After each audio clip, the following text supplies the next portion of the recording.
Bueno, pues bienvenidos a otro videoblog y podcast de A Salgado Media. Soy Antonio Salgado y pues esta ocasión tenemos al doctor Alejandro Miranda, que es doctor en psicología por la Universidad Autónoma de México y que además es un experto en el tema de entornos educativos digitales, ¿verdad?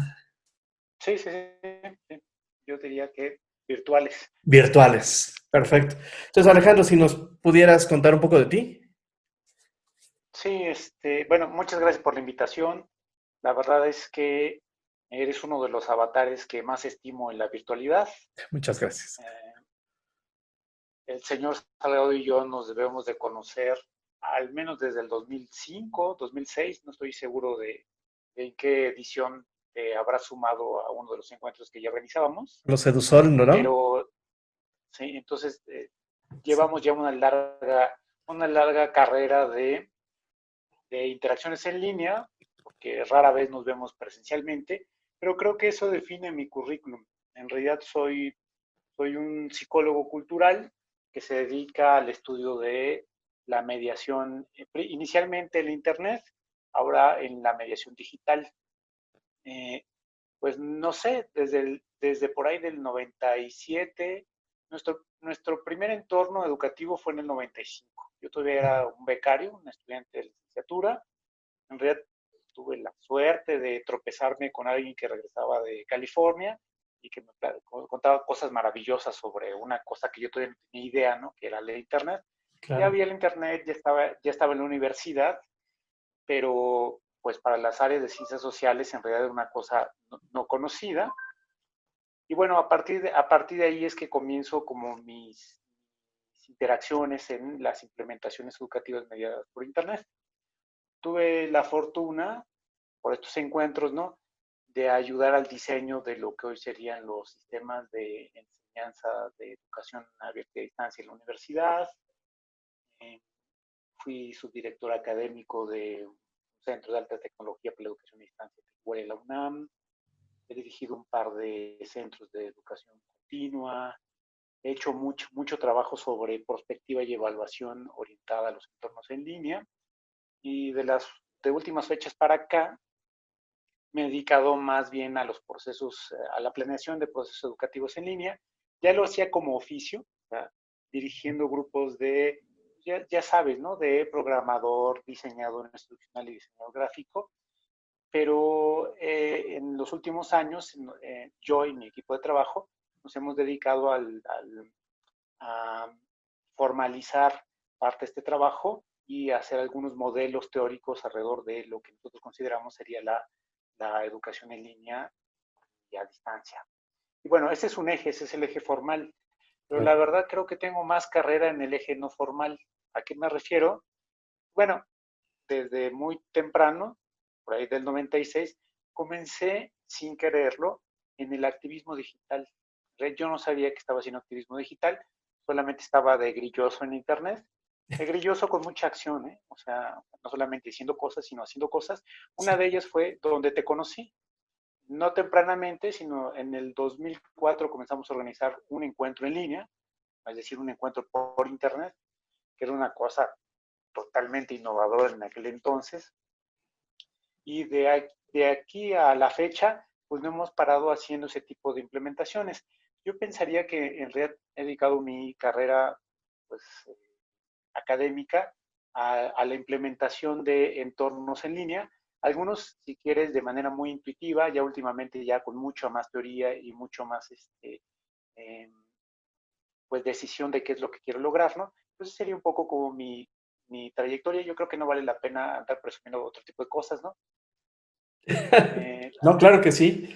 Sí, una de las opiniones que más respeto en este mundo es la suya, señor. bueno, pero vengo de menos, ¿no? De ser un chico de lo digital a ir Ujú. formalizando poco a poco. O sea, hoy en día pues ya soy miembro del sistema de investigador, profesor de carrera, pero tal vez eso es lo menos relevante. Lo más interesante, bueno, dirijo un proyecto de investigación, tengo a cargo un laboratorio educativo, todo esto sobre mediación tecnológica. Pero tal vez lo más importante es que yo me considero un artesano de lo digital. Es decir, mi oficio siempre ha sido hacer cosas y hacer cosas para la Internet. Y Claro. creo que a partir de ahí es donde puedo hablar un poco, ¿no? O sea, un poco la experiencia y otro poco la formalidad de andar documentando, leyendo, teorizando. Pero en realidad lo más importante y lo más emocionante es que soy eso, un alfarero de lo digital. Hoy en día sí me considero un arquitecto de los espacios digitales, Ujú. pero creo que tiene que ver con que ya agarré oficio, ¿no? O sea, con que ya sé cómo hacerlo, ¿no? Claro. Cuando en el 2005 no tenía idea de cómo hacerlo. Entonces, ese es un poco como el contexto de mi vida académico profesional. Claro. Y bueno, la pregunta que ahorita me viene a la mente es, en esta evolución de a lo mejor la parte intuitiva y ahora ya formalizada con teorías, con metodologías, etcétera, ¿cómo es que ha ido creciendo? ¿Cómo investigas? ¿Hacia dónde va? ¿Cómo planteas esos objetivos de investigación? Sí, en realidad el panorama de la mediación digital ha cambiado un poco desde hace 30 años. Ujú. Siguen o sea, eh, a mediados de los 90 hubo un paradigma en la educación. Y es que entró una serie de discursos de carácter antropológico que, que en realidad no les hicimos caso porque todavía la Internet no estaba madura. Pero conforme empezó a madurar la Internet y se vio que era posible colaborar en ella, pues bueno, todas estas teorías de carácter educativo con énfasis social explotaron. Y bueno, imagínense, ¿no? La audiencia que está escuchando, que nos va a escuchar, Piaget reinaba. O Ajá. sea, en los 80s y en los 90s, Piaget era el rey. Ujú. Y tenía un pleitazo, ¿no? Con un sujeto que se llamaba Vygotsky. Piaget decía que toda la generatividad humana es interna. O sea, que el ser humano, como lo digo yo en algunas conferencias, no lo dice Piaget así, ¿eh? O sea, es una interpretación muy de Alejandro, ¿no? Sí. Piaget lo que decía es que el ser humano trae una máquina de pensar, ¿no? Interna, que nacemos con eso, y esa generatividad del pensamiento, pues crea lo humano. En cambio, Vygotsky, que es como ahora son compañeros, ¿eh? Ya son amigos, pero en ese tiempo eran archienemigos. Vygotsky lo que decía es, no, el ser humano se hace humano a partir de la interacción social. Y es la interacción social la que nos permite interiorizar las herramientas, y esas herramientas nos permiten entonces crear el lenguaje, operarlo, tener la abstracción. Y Piaget decía, no, la abstracción surge sola, ¿no? La abstracción surge a partir de la interacción con los elementos. Aquí había un tercero, ¿no? Que ya estaba medio muerto para ese entonces, que es el famoso Skinner. Skinner no es más que un representante de otro colegio. Skinner ya estaba muerto. O sea, ya, si bien era famoso en México porque nos llega tarde las olas Ujú. de progreso, en realidad el dominante en los 80s y 90s era Piaget.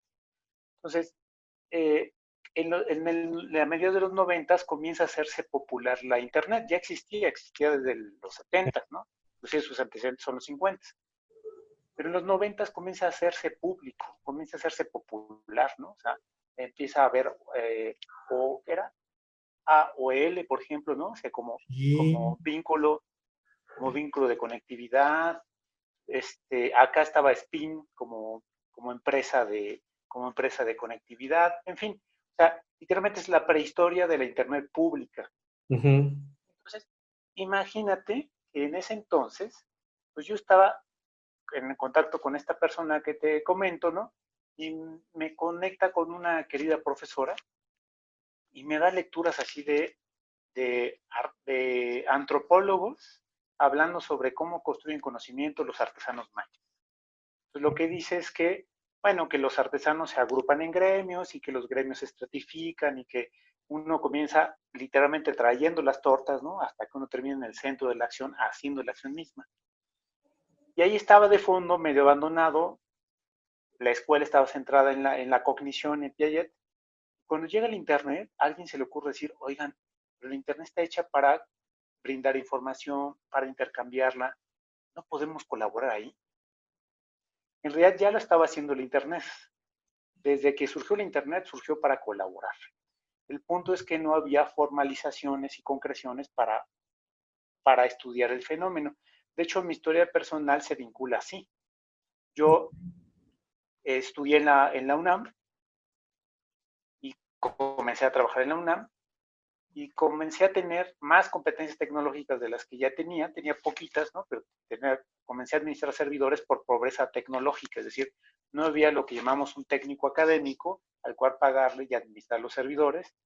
Y entonces, como decía que yo tenía un amigo que venía de California y me comentaba las maravillas que hacían con unos servidores, ahí nos ponemos a leer un poco de Unix, nos ponemos a documentarnos, no bajé, compré un librito y bueno, me bajé una distribución que se llamaba Red Hat, nunca pude instalarla y caí en una cosa que según ellos decían era más difícil, que eran los BSDs.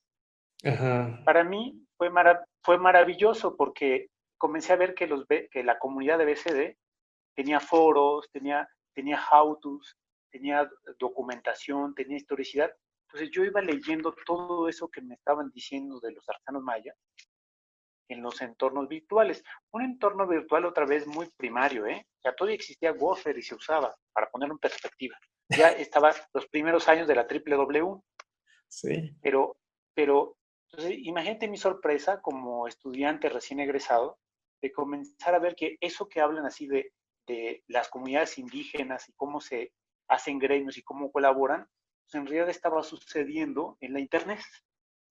Y entonces comienzo a hacer innovación tecnológica, pues porque imagínense, no había ni cortafuegos. Uno instalaba los servidores en la universidad y aquello era un monte llano, ¿no? Yo instalaba mi servidor y uno podía poner lo que fuera, ¿eh? Lo bueno es que siempre fue un chico con buena voluntad y nunca puse nada ilegal, pero comencé a tener mi primer intento de comunidad en el 98. Ya bajamos un financiamiento, yo no estaba a cargo del financiamiento, pero yo estaba a cargo del proyecto, y se llamó la comunidad BINE. BINE, Ujú. la comunidad educativa en línea, ese fue mi Sí, primer portal. recuerdo eso. Fue un portal hiper exitosísimo, pero de verdad la gente me decía, ¿y por qué no le pones, o sea, por qué no le pones lo que hoy sería AdSense, ¿no? En realidad eran banners en aquel entonces. ¿Por qué no le pones banners? Pero era un proyecto académico, además nunca me interesó esa línea de desarrollo económico. Y bueno, para aprender sobre los medios me sirvió mucho.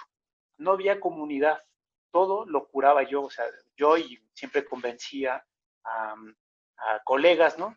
De hecho, alguno lo tuviste ya, acabo de ver por ahí que ya lo tuviste, ¿no? Sí. Convencía a colegas, ahora son colegas, en aquel entonces eran estudiantes míos, de ayudarme a generar contenido, y eso me ayudó a decir que estaba mal, ¿no? Entonces lo que hacía era probaba, leía un poco, volvía a probar, leía otro poco, volvía a probar, hasta que encontraba qué estaba fallando o qué me faltaba.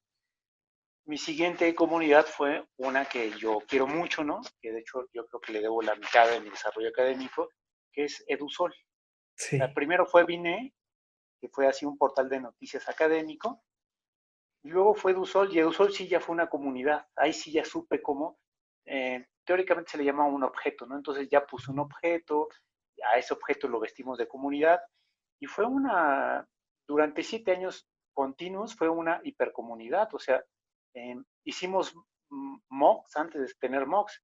Por ejemplo, mi tesis doctoral es lo que sucedió en el 99. En el Ajá. 99 teníamos 30,000 asistentes. O sea, que simplemente así, o sea, era lo masivo, ¿no? Nada más que no sabíamos que era masivo. Exacto. Y bueno, ya después, ya en esta tercera generación tengo otra comunidad, o sea, toda comunidad cumple su ciclo. Esa comunidad era muy de activismo digital, recordarás tú que era además muy militante y Sí, muy sí. difícil, ¿no? Porque éramos todos unos jóvenes impetuosos que usábamos Linux, ¿no? Algunos venían del hacking, otros venían de la sociedad civil, otros venían nada más de por gusto, ¿no? Y las interacciones eran, hoy ya lo veo, ¿no? Machistas, difíciles, agresivas, ¿no? Y poco a poco nos fuimos dando cuenta que teníamos que cambiar la tesitura si queríamos seguir ayudando a la comunidad educativa. Entonces hoy estoy en mi tercer intento, se llama el chat. Y el chat ya es un intento mucho más formal, mucho más seguramente de mi estado de desarrollo, Ujú. que lo que busca es promover estos estilos comunitarios de hacer disciplina sin el tufo académico que estorba. Claro, Porque todas estas, tú lo sabes muy bien, ¿no? O sea, todas estas cosas de señor doctor pase, ¿no? Y la gente se te pone tapete, o yo bromeaba, ¿no? Porque yo me tardé en titular mucho tiempo después de egresar, ¿no? Y tenía lo que yo llamaba el doctor puestos causa, ¿no? Era, yo había tenido buenos puestos, estaba en una subdirección académica, la gente me decía doctor porque pues, estaba en un puesto de toma de decisión, pero en realidad pues yo ni siquiera me había titulado de licenciatura. No me había titulado porque era un joven que se dedicaba al hacking educativo, o sea, que se dedicaba simplemente a implementar y hacer cosas. Entonces, a partir de ahí fue como que fui ganando, por eso digo que yo me considero más que un doctor, ¿no? O sea, un académico, pues un artesano, ¿no? O sea, claro. alguien que fue generando pericia a partir del uso. Y te consta, o sea, tú lo sabes muy bien, nos acompañaste mucho tiempo, ¿no? Sí, sí, sí, Eran encuentros muy amables en el sentido humano, ¿no? O sea, claro. que creo que hacen falta, ¿no? Sí, sí, sí. Va, Y ahora va tienes por ahí, ¿no? la segunda edición de ese proyecto del chat. Sí, sí, sí. Bueno, sí, de hecho ya estamos a 2 semanas, ¿eh? Bueno, el chat en realidad es una broma en dos sentidos, ¿no? Ujú. La primera, tengo el honor de dirigir una coalición de docentes. Bueno, yo trabajo en un sistema de educación en línea. Hacemos educación en línea, no es a distancia, ya es totalmente por internet, es decir, no es a la vieja usanza, sino es literalmente, es mediación tecnológica total. De Ujú. hecho, nosotros no paramos en esta contingencia, o sea, simplemente con más ansiedad y con más estrés, nos seguimos de corrido en las clases y terminamos puntualmente. Creo que somos la única modalidad de la universidad, muy probablemente junto con otras modalidades similares del mundo, que en realidad la contingencia pues, nos hizo lo que de siempre, porque los profesores de la modalidad siguen haciendo lo que han hecho, que es estar encerrados en sus casas con su computadora dando clases. Wow. Entonces, tenemos un grupo de profesores y cuando decidimos nombrarnos, ¿no? Estábamos como intercambiando ideas y se nos ocurrió que podríamos llamarnos chat. Es un acrónimo de comunidad, humanidades, tecnología, ¿no? Aprendizaje, en realidad. Pero lo importante es que es un doble chiste, porque uno es chat, porque significa platicar, significa tecnología. El otro, además, significa una teoría desde la psicología cultural, ¿no? Pues que es la teoría pues, histórica, o sea, eh, de la actividad, ¿no? Que es como Vygotsky, pero con asteroides, es una apuesta un poco más compleja. Y bueno, este grupo, seguimos con Edusol, retomamos Edusol porque creímos que era importante después de suspenderlo porque había cumplido su meta, lo replanteamos y nos dimos cuenta que la comunidad del hacking educativo ya no necesitaba un encuentro como ese, que más bien era necesario replantear los encuentros educativos para los profesores comunes y silvestres, ¿no? Entonces lo que hicimos fue diseñar un encuentro muy parecido al que tuvimos desde 2005 con Edusol. Edusol en realidad significaba educación y software libre, después cambió a educación y cultura libre, y el chat, así literalmente es el chat, o sea, es decir, encuentro en línea chat, es otra broma de nuestro grupo, ¿no? En realidad lo que busca es eso, es tener un encuentro más comunitario, ¿no? Por ejemplo, eh, causa un poco de shock cultural porque la gente espera Zoom, por ejemplo. Ajá. No, nosotros lo que hacemos es tenemos un cuarto de mezclado, lo mandamos por YouTube, no usamos el chat de YouTube porque eso, cuando hay mucha gente, toma mucha actividad y no se puede leer. No sé si te ha tocado que Es literalmente nada más debes pasar imposible por... llevar la lógica de todo lo que está sucediendo ahí. Entonces lo que hacemos es cerramos el chat y lo mandamos a Telegram. Y en Telegram lo que hacemos es aprovechamos, Telegram es un cliente de mensajería más amable que WhatsApp, ¿no? O sea, mucho más amable, que nos permite además tener agrupamientos, marcar mensajes, inclusive con algunos, uno puede programar ciertos boots y hacer cierto tipo de acciones como llevarte los registros a una plataforma, marcar las etiquetas y llevarlas a Twitter, ¿no? Es decir, lo que nos permite es jugar más con la tecnología, pero ¿por qué nos interesa Telegram y no el chat de YouTube? Muy simple. Usamos YouTube porque es popular, Claro. porque además hoy en día YouTube ya emite en un formato estándar. Yo, por ejemplo, no uso, hoy me hiciste sufrir, ¿no? Es la primera vez que Perdón, uso Zoom, ¿eh? perdón, Bajé dije, bueno, ¿en dónde? En mi Linux sé que causa problemas. Yo hace mucho tiempo que no uso un Windows, ¿no? Yo creo que unos 23 años, ¿no? Sí emulo, pero eh, lo que hacemos es buscamos estandarización. ¿Qué quiere decir eso? Hoy en día ya casi todo es estándar. Pero hace todavía 10 años era muy difícil. Entonces, que el Ujú. video se pueda ver con cualquier cliente. Ok, Si tú estás usando una Mac, si tú estás usando un Windows, si estás usando un Android, ¿no? Entonces, YouTube, por fortuna, desde hace algunos años, ya emite video estándar. Eh, no así su chat. Su chat no nos permite trabajar con eso. Entonces, lo que llevamos es a una plataforma. Si bien perdemos una cierta de usuarios, no importa. Sabemos muy bien que, por ejemplo, la mensajería, ese tipo de mensajería, va a crear un acto de intimidad. ¿Por qué? Porque no está pegada a la conferencia, sino está en tu celular. O sea, la ventaja es que está en esta cosa ujú, y uno puede estar conversando sobre el encuentro o las personas del encuentro todo el tiempo. Y lo interesante es que sucede esto que le llaman el back channel, ¿no? Que es, sí. tú tienes la conferencia, uno está conversando de cualquier cosa, comienza la conferencia y la conversación comienza a abrirse hacia la conferencia y simultáneamente hay personas conversando en paralelo en otra cosa. Y se van intercambiando los mensajes hasta el punto donde conversan de lo mismo, ¿no? Termina la conferencia y se vuelven a abrir los temas. Es decir, por ejemplo, es algo que ya tenemos así muy, muy estudiadito. En fin, o sea, la intención del chat es esa, es primero un encuentro abierto. ¿Qué quiere decir Ujú. eso? Que si ustedes entran a https dos puntos diagonal diagonal chat.istacala.unam.mx, diagonal el chat, todo junto, o sea, encuentro en línea chat. Van a encontrar el programa, empieza el 22, el lunes es 22, Sí. empieza el 22 y termina el viernes y lo interesante es que no tienen que registrarse, se emite en directo. Claro, si ustedes quieren una constancia, ahí sí ya ahí está el chiste.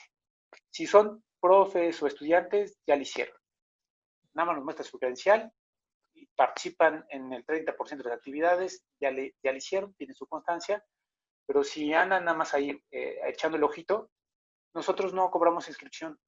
Lo que hacemos es, cada encuentro tiene un libro de resúmenes y un libro de extensos, y para incentivar que lean los resúmenes y los extensos, lo que decimos es que es tu certificado y eres un profesionista, compra el libro. Ujú. No hay, o sea, es decir, en realidad del encuentro, ¿de qué vive? Pues de la donación de tiempo de los que integramos el chat. Somos todos profesores de la universidad, todos asociados, ya con un salario. No es, en realidad no es un negocio, es un espacio de implementación tecnológica. Es decir, nosotros, ese es nuestro laboratorio, probamos cosas que queremos probar. Y bueno, el retorno es en dos vías, ¿no? Ayudamos a profesores y a estudiantes a hacer lo suyo y pues que entren. No hay costo para los ponentes, pero si es un profesionista y quieren su certificado, pues bueno, compren el libro. Y el Exacto. beneficio ni siquiera va para nosotros, en realidad es el costo de impresión. Punto. El punto es que vaya circulando. Porque lo que fuimos aprendiendo es que pues todo cuesta, ¿no? Ujú. El punto es que acá pues cuesta en horas hombre, ¿no? Y el retorno es que cuando ustedes adquieren un libro, pues sirve para comprar un micrófono o sirve para comprar la consola, porque en realidad lo hacemos de manera voluntaria, ¿no? Y algunas veces sí aprovechamos los recursos de la universidad. Te decía que tengo el honor de dirigir un laboratorio, entonces hay recursos, pero tú lo sabes muy bien, hacerlo de a gratis es muy difícil, ¿no? Entonces lo que hay que buscar es como ideas de retorno, ¿no? Que además no sean onerosas. Ujú. Entonces, es un curso abierto, no hay costo, solo que si quieren certificado, es como un MOOC, pero en versión congreso, ¿no? O sea, Sí. pues, sí, sí, literalmente. Entonces, este año lo vamos a dedicar al, bueno, lo habíamos planeado hace casi un año, ¿no? En realidad no teníamos idea de que se nos venía todo esto, pero el tema es la ciudadanía digital, o Ok, sea, el ciudadano digital. Y bueno, con un tan buen tino, ¿no? Primero porque toda la educación se ha volcado a la Internet, sí, toda, desde el preescolar hasta el posgrado. Y luego la otra es, pues simultáneo a eso ha explotado todo esto del acoso policial, ¿no? Y el racismo, ¿no? Y con el antecedente de China, en realidad lo que tenemos es a masas de personas, ¿no? Que se están comunicando por Internet y que están usando las herramientas a su favor, ¿no? Para promocionar cierto tipo de luchas. Todas están vinculadas con el tema del encuentro. De hecho, el encuentro lo que tiene es una curaduría entre gentes muy académicas, ¿no? Como esta doctora que te decía que me ponía a leer cosas hace 30 años. Estará la doctora Benítez García dándonos una magistral sobre ciudadanía digital, muy desde el eje así académico, ¿eh? claro. ¿Cuál es lo importante? ¿Por qué? Pero, por ejemplo, la de cierre es pues una compañera activista ingeniera que se llama Paulina Bustos y que dirige una empresa que se dedica a hacer implementaciones para la ciudadanía, se llama así, o sea, se dedica a hacer cosas tecnológicas para el uso del ciudadano. Ya antes tenemos una de vigilancia electrónica, ya antes tenemos, es decir, hemos hecho una curaduría que va desde lo muy formal hasta lo no formal. No quiere decir que sea informal, ¿eh? Lo no formal, es decir, el activismo, las ONGs, ¿no? Entonces va, y en simultáneo, por la mañana, más o menos el encuentro va a ir variando, ¿no? Sí, Tenemos 50 ponencias programadas de media hora, ok. 4 paneles temáticos de expertos de toda Latinoamérica, algunos hablando de la infancia y la ciudadanía, otros hablando de la ciudadanía en los espacios presenciales, en fin. Eh, Va de más o menos desde 10 de la mañana hasta 6 de la tarde, ¿no? Ok. Es un, es un problemón porque además tenemos usos horarios, tenemos al menos 6 usos horarios, ¿no? O sea, de los Es una ponentes. complicación. Pero bueno, tú conoces muy bien cómo lo hacíamos antes, ¿no? O sea, nada que no hemos hecho antes, que es así de, pues todo está. A mí lo que me gusta es que en este encuentro México se convierte en el ombligo del mundo, literal, ¿no? Entonces Eso. todo va en GTM-5 y el resto tiene que hacer la traducción. Por ejemplo, Claro. tenemos algunas ponencias en portugués, bastantes de España, ¿no? Es decir, sí logramos ya tener el, el impacto latinoamericano, ¿no? Y la península. Y esperemos que nos vaya a ir bien. Entonces les recordamos, ¿no? Si lo escuchan a tiempo, bueno, que es un encuentro abierto.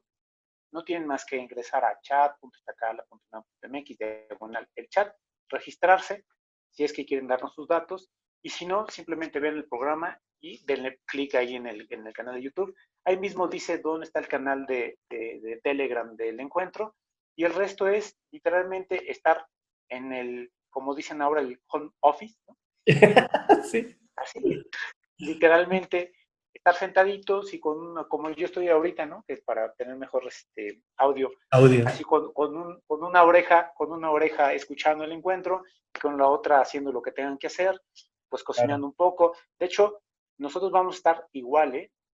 Nos vamos a estar emitiendo desde México, Ujú. aunque el resto estará desperdigado por toda Latinoamérica. Y pues bueno, hay distintos gradientes ya de regreso al trabajo. Por ejemplo, los españoles ya están en el trabajo, ellos muy probablemente van a emitir desde las universidades y colegios. Nosotros va a ser difícil para nosotros porque no vamos a tener toda la infraestructura, ¿no? Sí, hemos hecho nuestra ronchita para tener una buena infraestructura, Claro. prescindiremos de ella, ¿no? Y estaremos transmitiendo cada quien, los 6 profesores desde las casas, ¿no? Intentando que no se vea la ropa tendida y Sí. que no pasen por atrás y estas cosas, ¿no? Una Y lo pantallita haremos, atrás y sí, ya. sí, sí, lo mejor que se pueda, ¿no? O sea, lo mejor que se pueda, pues porque nadie pensó que esto iba a pasar, pero nos viene muy bien porque precisamente lo que está pasando es lo que vamos a discutir. ¿Cómo le hacemos para afrontar la ciudadanía digital? Exacto. Oye, y otro tema que te había pedido que por favor platicáramos es muchos de los profesores, no, como también le comentaba un poco a José Manuel Mesa, pues nos agarró esa situación con los dedos en la puerta y de repente en las universidades te dicen, oye profesor, pues hay que traducir, trasladar o poner o lo que sea, pero tu curso necesitamos que lo termines en línea, ¿no? Y entonces, pues yo no, pero muchos colegas sí, que han tenido problemas para poder hacer todos estos procesos, porque primero hay que entender la tecnología y hay que entender la plataforma en la que se la están dando. A nosotros nos dieron algunos cursos de capacitación. Me tocó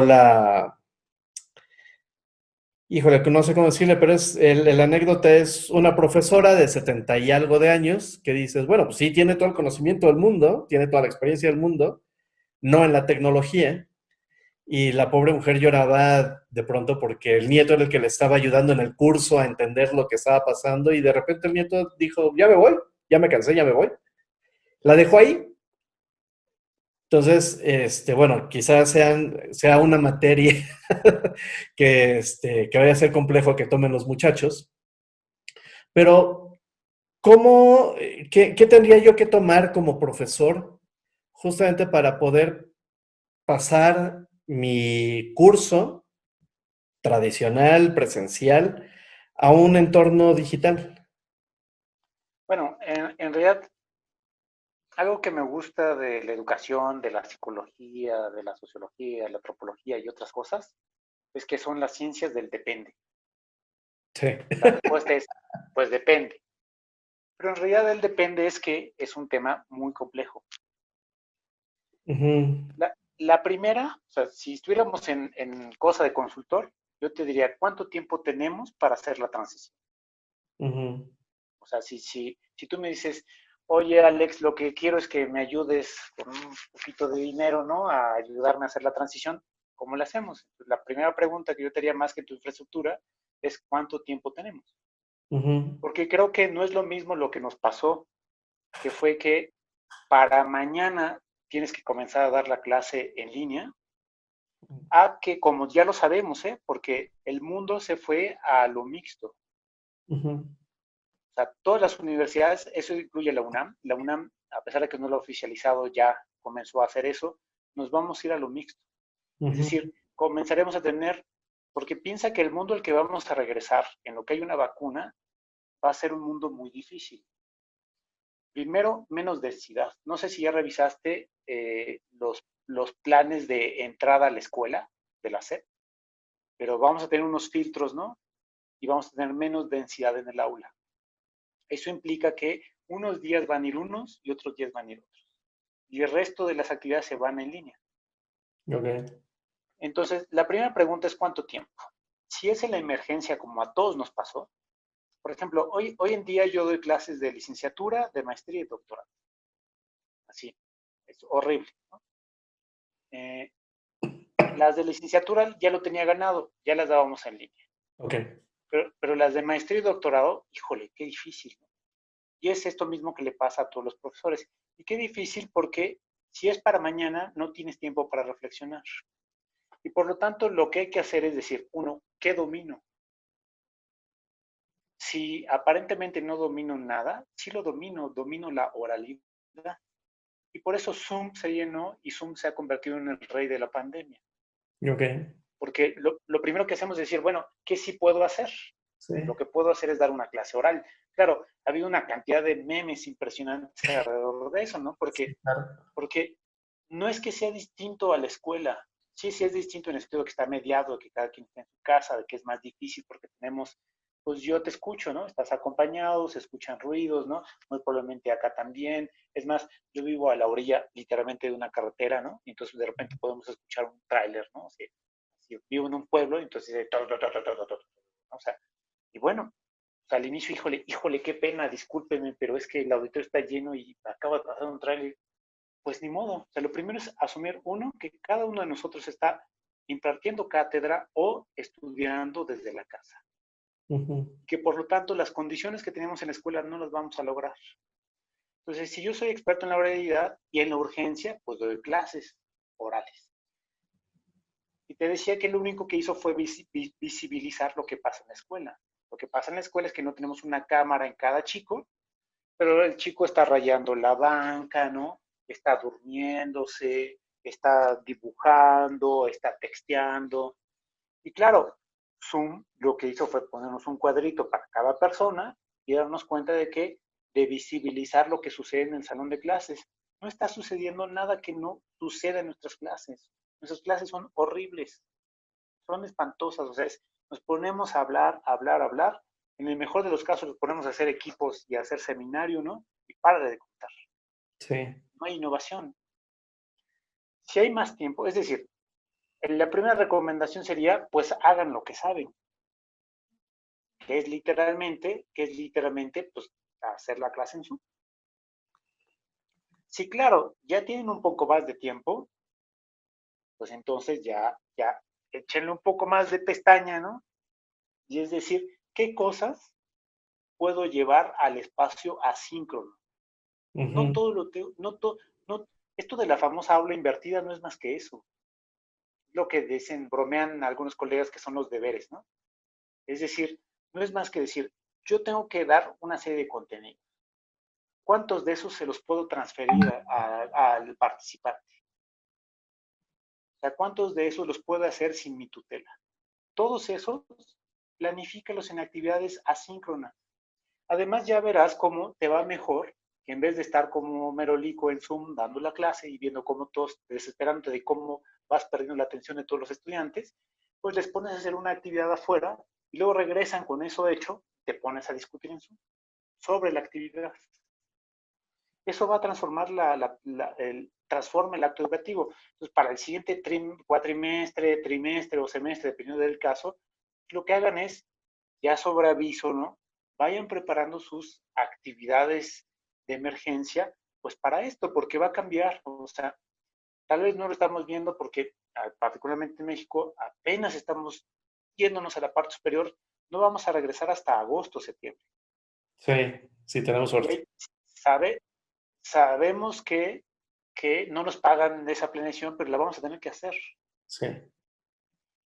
Entonces, lo que yo le pido a tu audiencia, si hay por ahí que se dedican a las docencias, pues ya váyanle pensando, ya váyanle pensando. Por ahí el grupo de investigación acaba de publicar un libro de diseño de secuencias de instrucción basadas en problemas.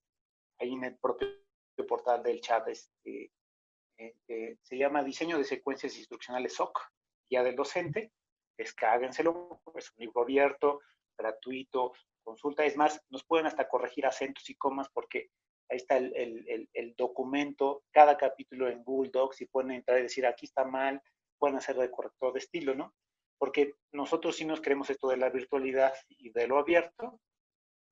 Léanselo, es un modelito instruccional que fue pensado para la mediación tecnológica, pero que en realidad sirve para reflexionar un aula a partir de problemas. Okay. Lo que yo digo es, busquen un problema, problematicen a sus estudiantes, que se vayan al mundo asíncrono a hacerlo y luego que regresen a la sincronía a discutir el problema, no los contenidos. Para ponerte Okay. un ejemplo de qué yo haría. A Entonces, ver. por eso te decía que lo dividiría entre, si estoy en la urgencia, pues mira, la urgencia es, pues abre tu Moodle o abre tu Google Classroom o abre lo que tengas, ¿no? Y ponte a dar docencia ahí. Pero si lo vas a pensar es planifica la instrucción. Entonces, la planificación de instrucción es qué cosas puedo dar desconectado, qué cosas necesita asesor. Y lo mejor es que haya momentos individuales, momentos de trabajo en equipo y momentos de consultorio, ¿ya? De docencia. Con esos tres, ¿nosotros qué hacemos? Un trabajale, porque ustedes ya se dieron cuenta que el trabajo en línea es espantoso. La docencia presencial es hermosa, es uno prepara, ¿sí? Cuesta trabajo la primera vez, la segunda vez, pero una vez que das la tercera vez ese contenido, es de bajada, porque ya te sabes la temática, ya te sabes el ritmo, ya te sabes los chistes, inclusive yo siempre he pensado que es como un stand-up, ¿no? O sea, que uno se para enfrente y avienta chistes, aquí va esto, acá veo feo, acá miro aquí. En realidad es una puesta en escena pero la docencia en línea no.